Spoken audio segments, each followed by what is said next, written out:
So shortly after I finished university, some 15 years ago now, maybe a little less, I discovered a book, and the name of that book was The Antidote, and I think that the logline was something like, Happiness for People Who Can't Stand Positive Thinking.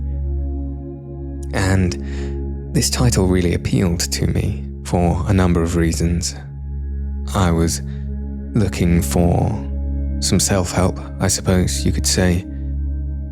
During that time, I'd just broken up with a girlfriend who I'd been with for some years, so I was feeling in a bit of a dark place. But then also this title, Happiness for People Who Can't Stand Positive Thinking. I think, if I'm being honest with myself, I was in a bit of a nihilist kind of place at the time, and unlike today, I would have described myself staunchly as an atheist and a materialist.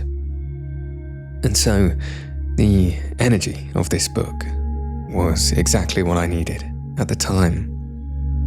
And contained within this book was the beginning of my journey into my profound adoration of the exploration of philosophy.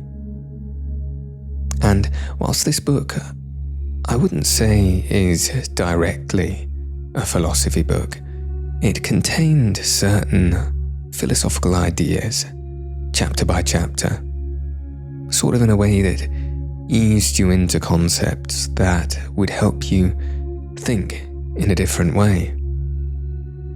And this was the first time I'd ever actually decided to put any concerted effort into reading a book of this kind. And in fact, I wasn't a huge reader before this point. And I still remember now the profound excitement in the revelation of the importance and the usefulness of the ideas that I took from that book.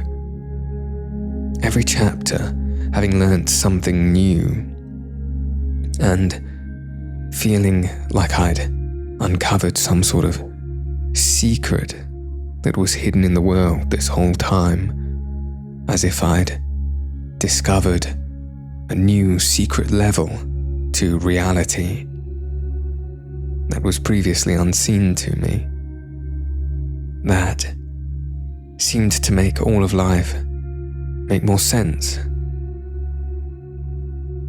And in a way, that is sort of what philosophy does for you.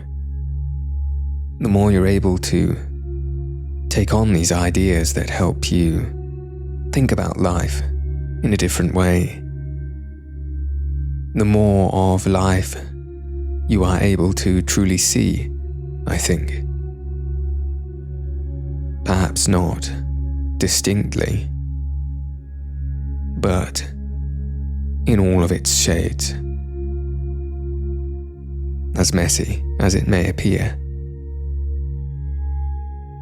Now, specifically in this book, was the first time that I'd ever come across the idea of Stoicism, or the Stoics at all.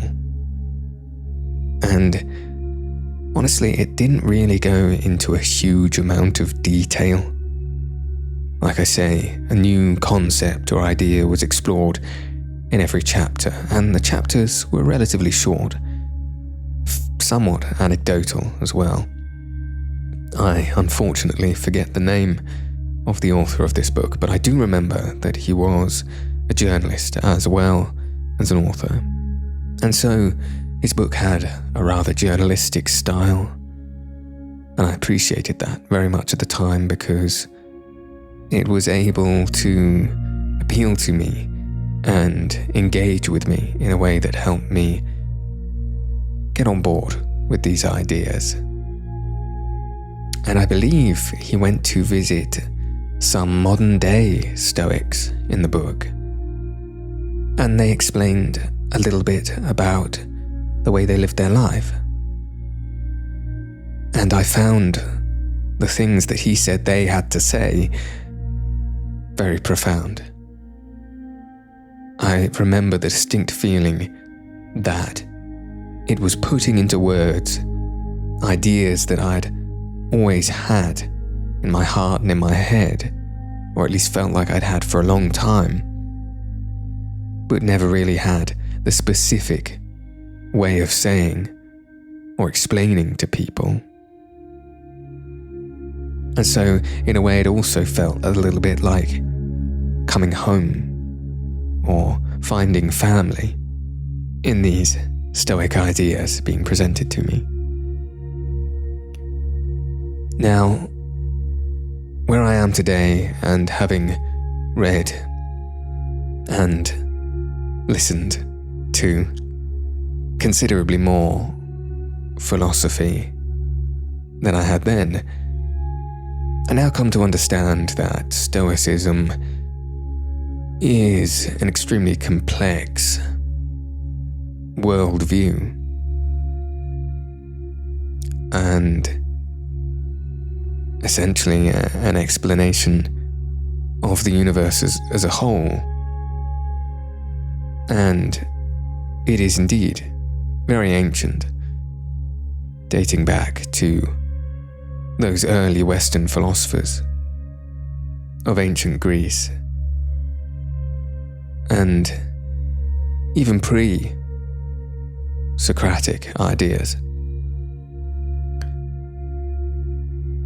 And so, the ideas that were being presented in this book, you could say, are quite a condensement of the true ideas, perhaps more of a, you might say, pop culture version of what the Stoics believed, or what we believe they believed, as we are simply reading ancient texts in the fragments that we have them and attempting to understand their worldview in its entirety.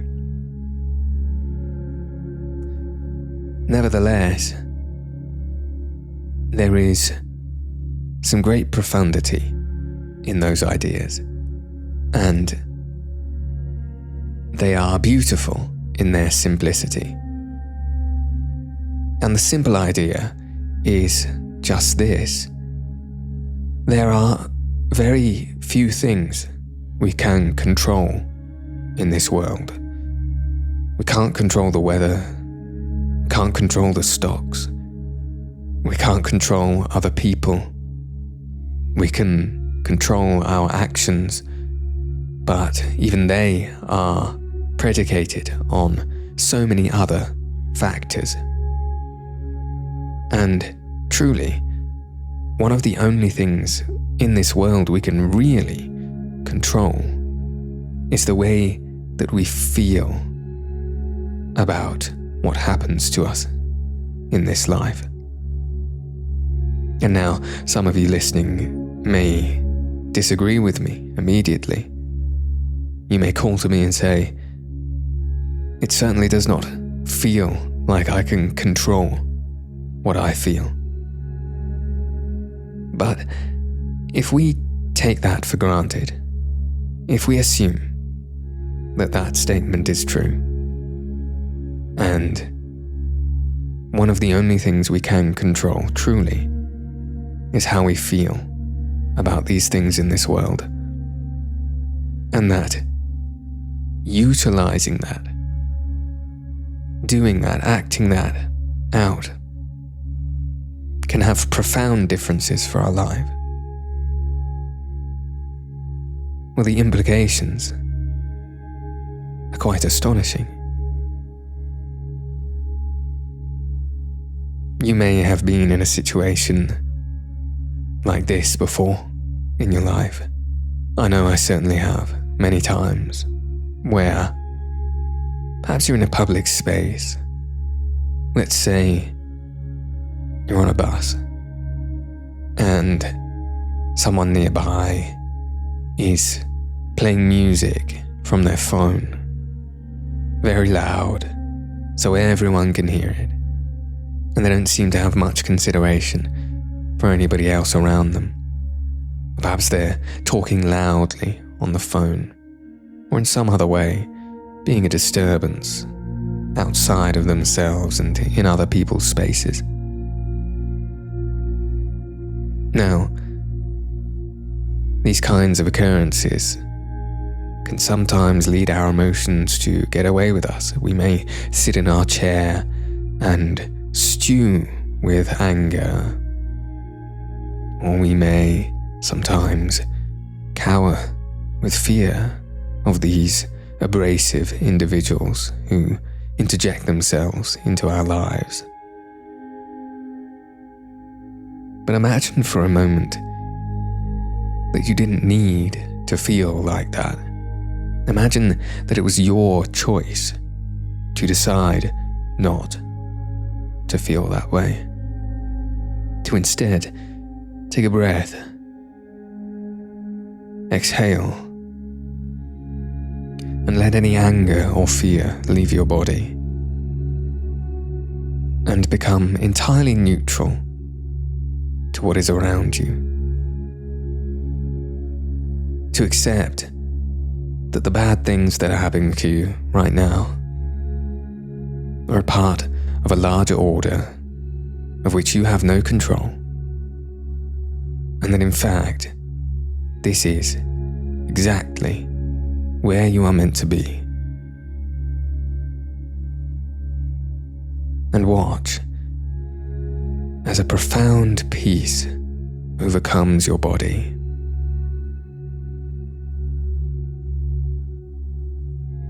That is the profundity of Stoicism that I encountered in that book. This idea that it's easier to change the way you think about things than it is to try and control everything in this life really helped me through quite a dark and bitter time in my life.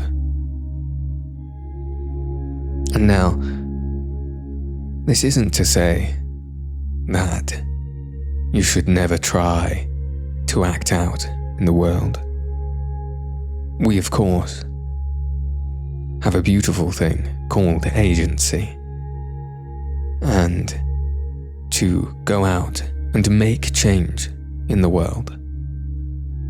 I believe, as Gandhi is attributed to saying, though I'm unsure whether he actually said it, be the change you wish to see in the world. Being the change is a powerful and oftentimes necessary thing. So this isn't to say that one shouldn't act out, and if you are sat on a bus, stewing with anger or fear at someone who is making a nuisance of themselves, if you feel it is in your power to go and say something, make that change, then you absolutely should do so. But the example I give is limiting. Some things in this world we truly can't change. Some things disappear forever and can't come back. Some things arrive unexpectedly, and we don't know what to do with them, and we can't make them go away. Whether it's illness or death, debt or some such other thing. And if these things are truly out of our control, in what sense is there any use to expend our emotions upon them?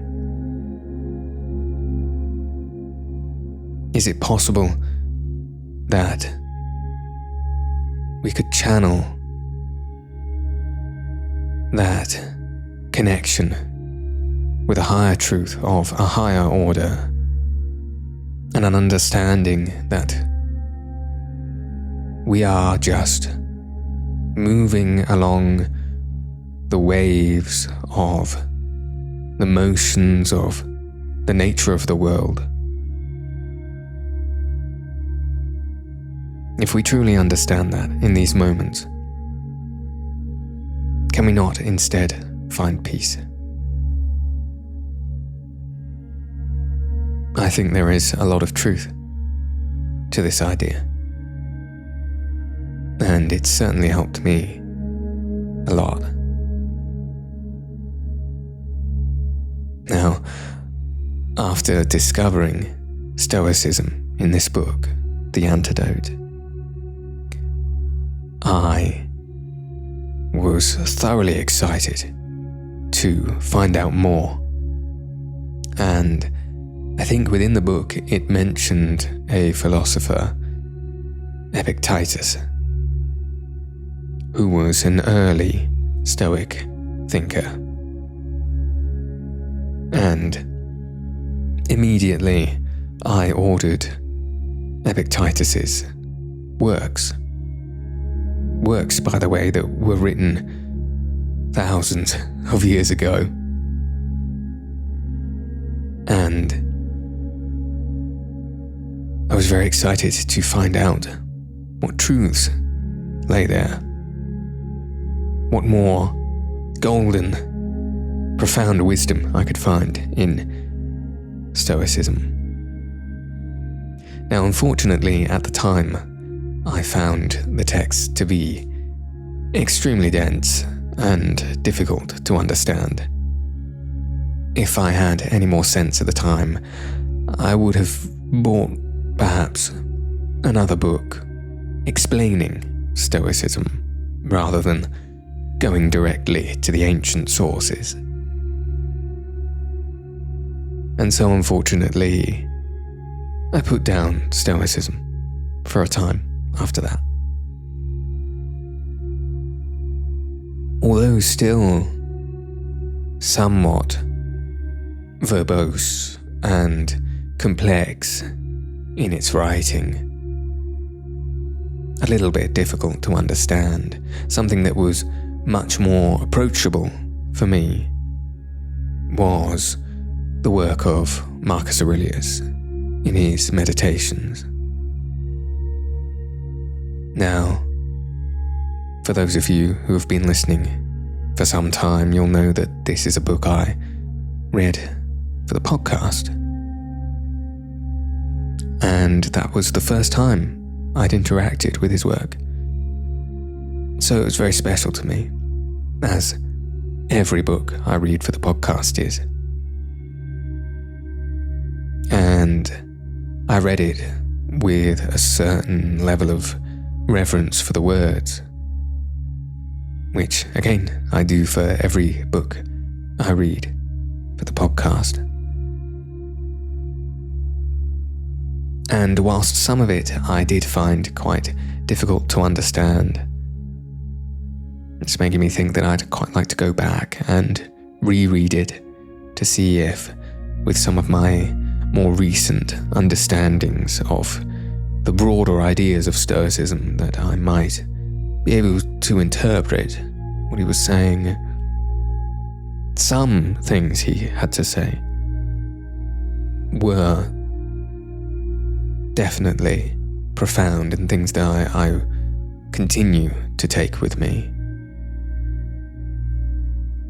Something specifically, an idea that I like a lot, and I would love to be able to quote it, but I don't think I could. The best I can do is paraphrase, but the idea was around the present and being involved in the moment. Essentially, it was that the only time we truly have is right now, as the only moment that exists. Yesterday is gone. It is it is ephemeral. Tomorrow is not yet here. It is also ephemeral. One is a ghost, a memory. The other is pure imagination. For all we know, it could all be illusion, and we could have simply popped into existence just now, right here in this place, with false memories inserted into our minds of who we are and what we've done. And he says this to make the point that, well, I suppose a few different points. That the idea of being present is extremely important. Engaging with what is now is just about the only true thing you can do. And to remind us that worries of the future or regret of the past achieve nothing for us, because this future and past we dwell on simply do not exist.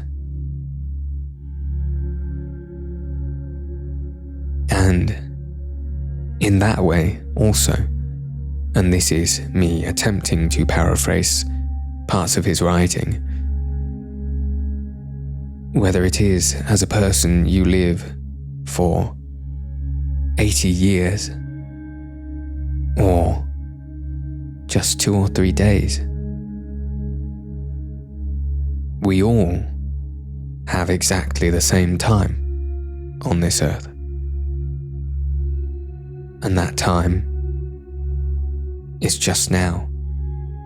It's just right now.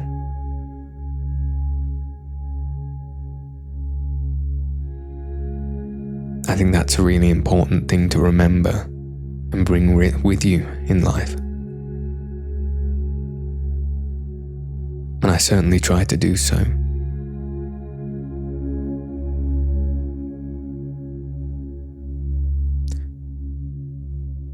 Now, I started this by saying that Stoicism is quite a complex ideology, worldview, philosophy. Some may argue that it is a theology of a sort. And indeed it is. It often gets wrapped together in the modern day with more, as I've said previously, sort of pop culture, self-help ideas, and simplified quite a lot to its base ethics and outlooks. But the Stoics had a deep, what they believed to be understanding of the universe as a whole that was a large part of their worldview and informed their ethics. And I might talk a little bit more about specifically what their ethics were, and that is to say that they had this idea for morality where it wasn't necessarily based in the ideals of humanity. It was based in nature. And so they would say that there were base things that not just humans but living things, I suppose, needed to survive. And these things are good. These things are food, water, shelter. These basic human needs. And they would describe these things as good. In a moral sense. That's how we'd understand them. And their opposites as being bad. Starvation, fatigue, exposedness. And then they would say that as we developed as human beings, we started to engage with this higher rationality, this sort of upper level of reason that produced to us a character, the things that made us who we are as people. And then it becomes clear that other things outside of these base needs become important to us to live out our lives in society. In fact, they are important so as to be able to achieve these base needs. Things like acting well to our neighbours and being truthful and being in line with justice. If these are things that we associate with our character, then they are things we seek to protect. And protecting our character in the same way as protecting our physical form with food and shelter then becomes the new, higher moral aim. And so you see, they had this idea that morality was at the base of our human nature, as opposed to being anything that was, say, arbitrarily decided by society. And this idea of nature, this grand nature, capital N nature, was really important to the Stoics.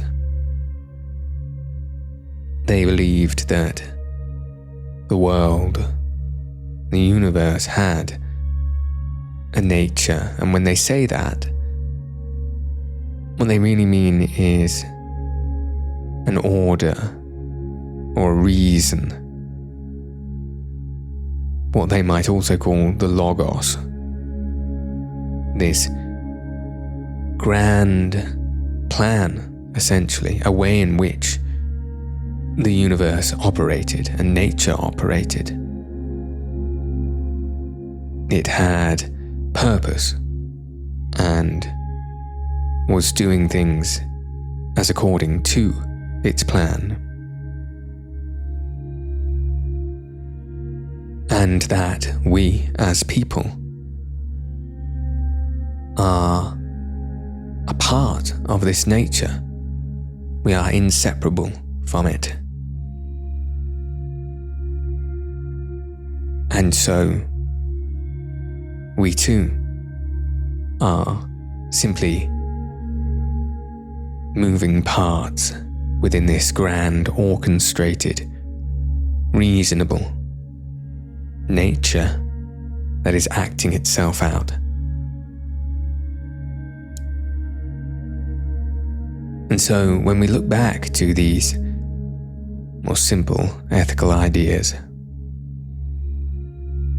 such as controlling your feelings instead of trying to control the world around you. And we appreciate this worldview of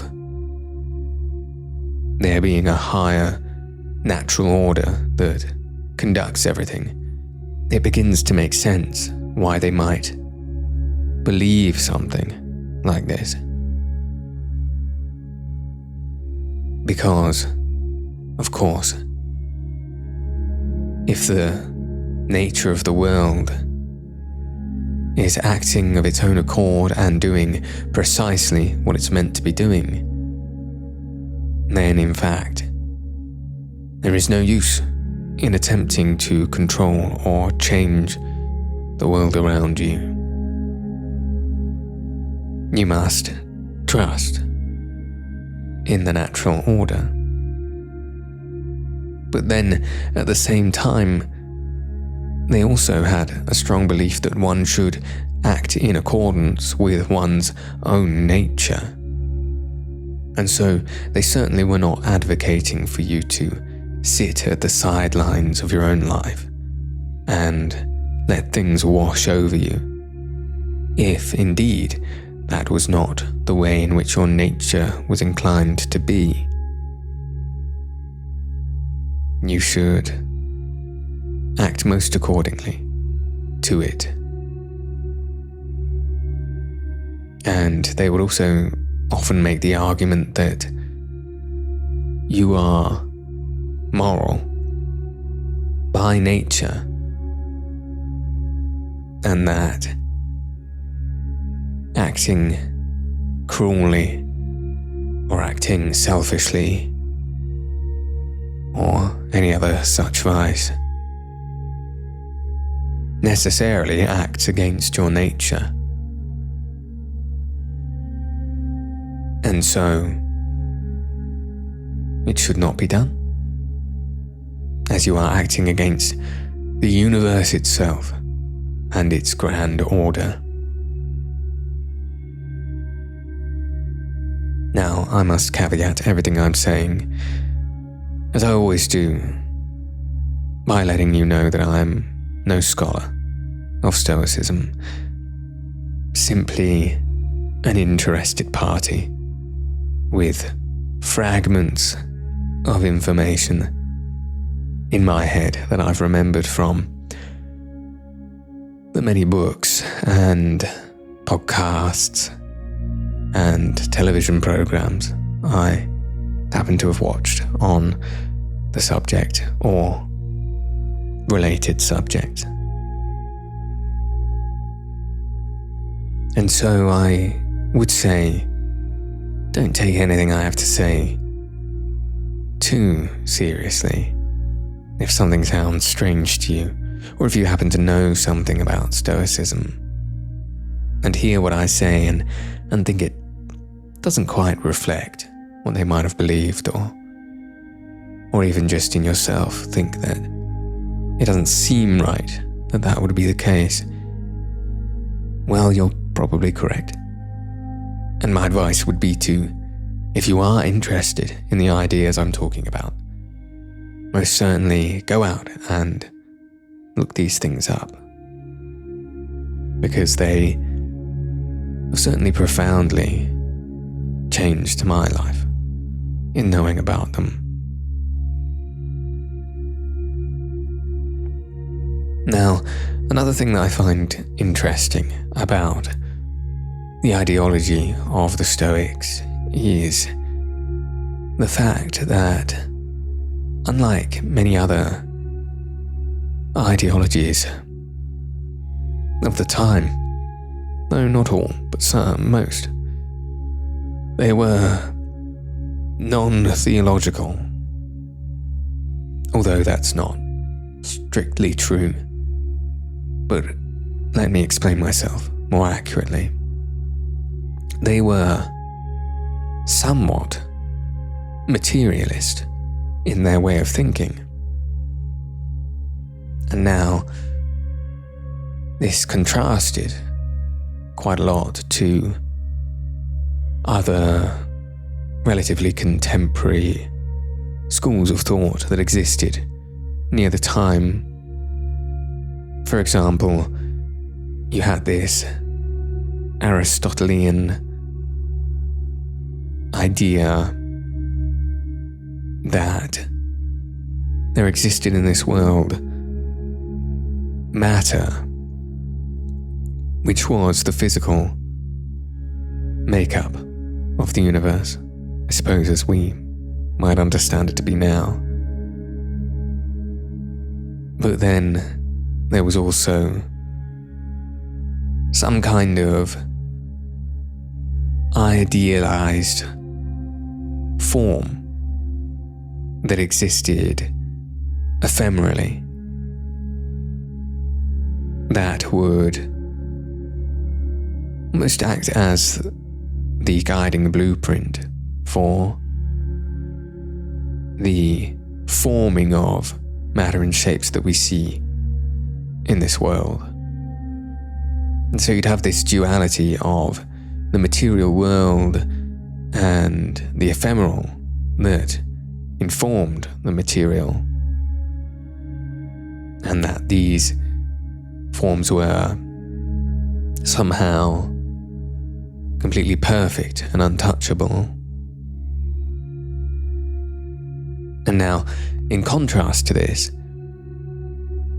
the Stoics believed also in a form of duality, where they believed that matter existed, of course, but then also this idea of breath, and that things or forms in this universe contained what they called a breath, and that was the thing that gave it its structure. And now, on the face of it, that does sound quite similar to Aristotle's ideas, but the important distinction here is that the breath, in this case, was considered by Stoics to also be a material thing. It was somehow literally contained within the object. So, for example, this table in front of me would be made of matter, which is the stuff that it is. And then also breath, which gives it its hardness and its shape and its form. And that life as well contains these two things, matter and breath.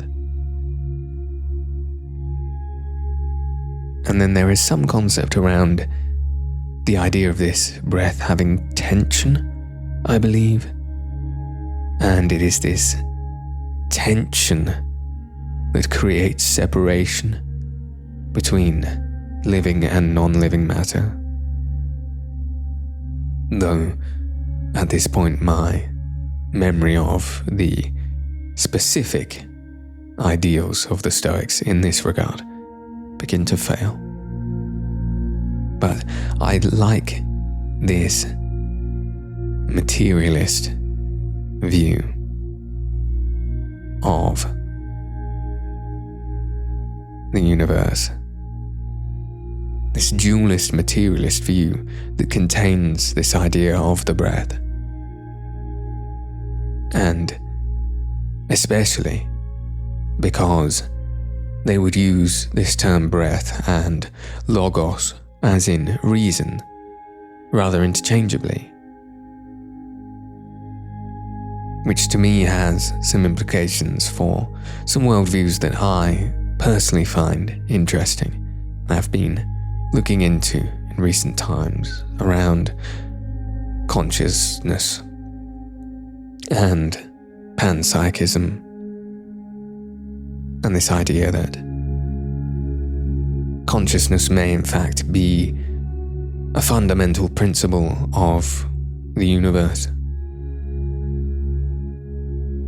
wherein matter arises. And this idea of matter being matched with breath or reason almost like the mind, somehow seems to be sympathetic to it.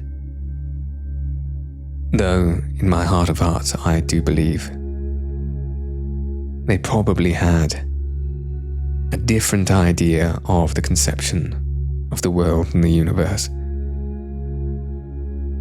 to the one that I'm hoping or believing they do from the inferences of the words and the way that they say them for this particular idea of matter and breath.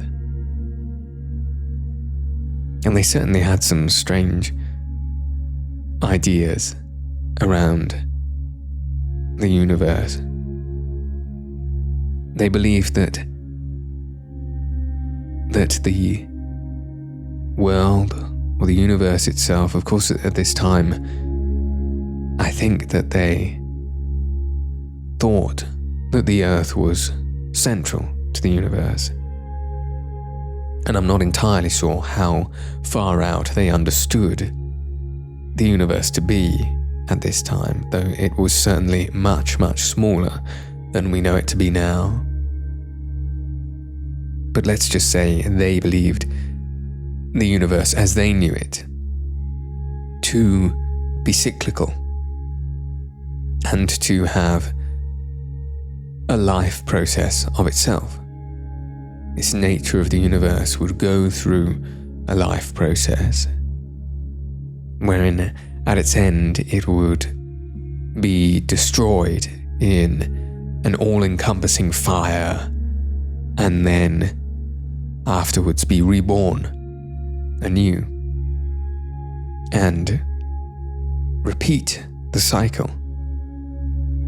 And they in fact believed that themselves, you and I and everyone, would be reborn again eventually in this time and come to live the lives they'd already lived again and again.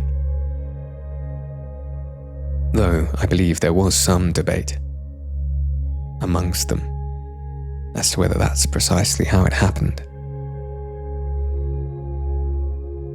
But that is a fascinating and somewhat spooky idea that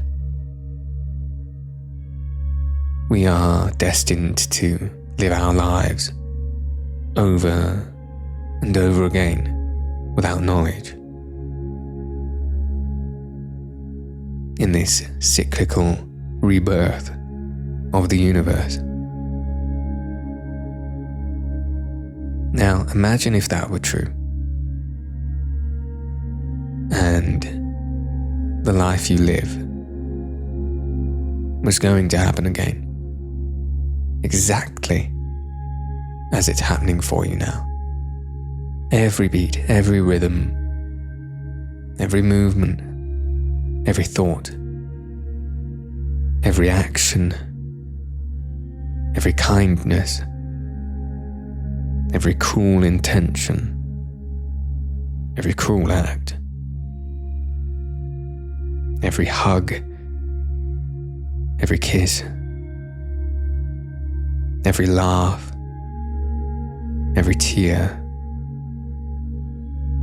everything you've done till now, and everything you will go on to do, repeating over and over again an infinite cycle of worlds and you.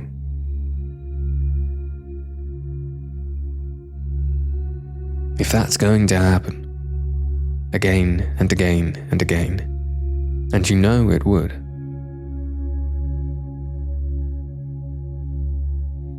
what would you change? And what would you make sure you make of your life so that you're happy with what ends up going on for infinity?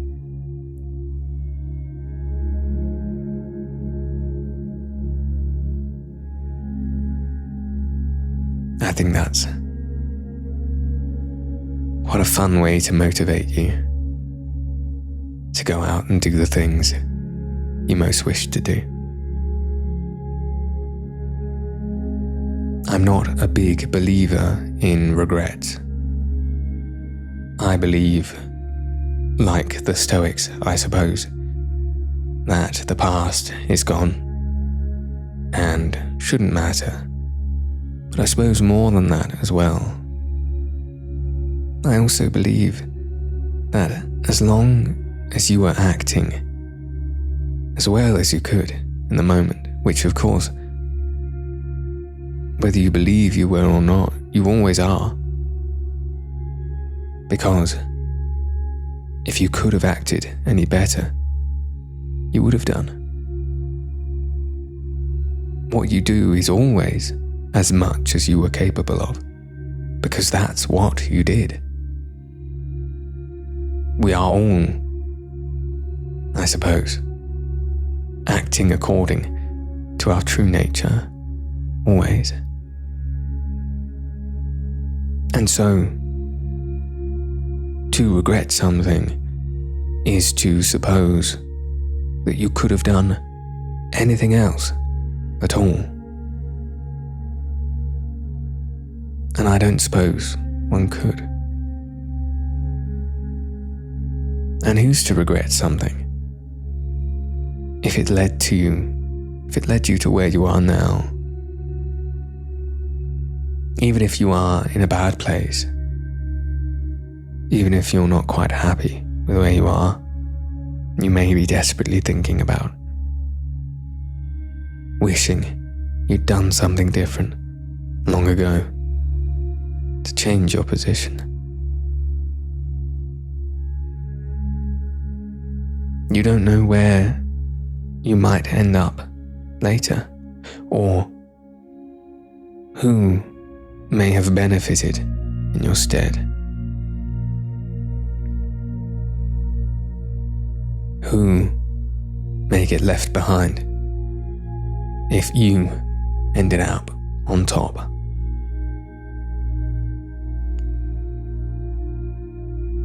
Yes, in that regard, I guess I too somewhat believe